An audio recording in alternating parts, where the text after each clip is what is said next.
أهلا بكم أعزائي ومتابعي المشاهدين. مع المسيح ذاك أفضل جدا. عاجل انتقال قس فاضل وإصابة 4 من أسرته في حادث مروع عند الفجر، والسلطات تحقق. شهدت محافظة الأقصر صباح اليوم الاثنين فاجعة حزينة، حيث لقى قس مصرعه وأصيب 4 من أفراد أسرته في حادث انقلاب سيارة ملاكي أعلى محور شمال الأقصر بالطريق الصحراوي الشرقي، وذلك في الساعات الأولى من الصباح، في مشهد مؤلم خيم بالحزن على الأهالي وكل من عرف بالضحايا.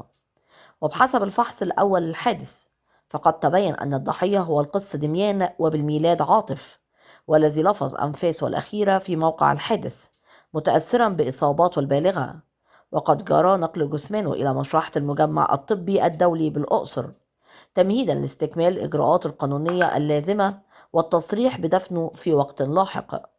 أما المصابون فهم 4 من أفراد أسرته، وهم أنطونيوس القس دميان، وآن أنطونيوس القس دميان، ونعمة منير ناشد إبراهيم، وسيولة سمعان أنور سمعان.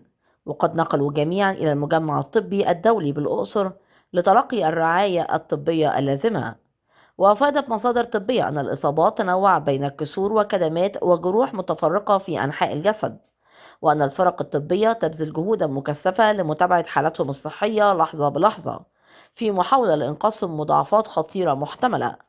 وفور وقوع الحادث انتقلت الأجهزة الأمنية إلى موقع الحادث مباشرة، وتم الدفع بعدة سيارات إسعاف لرفع المصابين ونقل الجثمان، فيما تولى فريق من رجال المرور تنظيم حركة السير وتيسير حركة المركبات على الطريق بعد توقف جزئي عقب الحادث.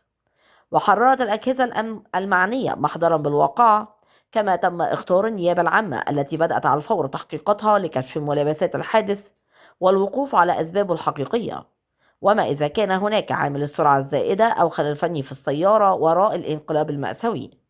وخيمت حالة من الحزن والأسى على محيط الكنيسة ومحبي في الأقصر وخارجها بعد سماع نبأ الحادث، حيث عرف القس الراحل بدماسة أخلاقه وخدمته الطويلة لأبناء منطقته. ومن المنتظر ترتيب صلوات الجناز عقب الانتهاء من التحقيقات والتصاريح الرسمية.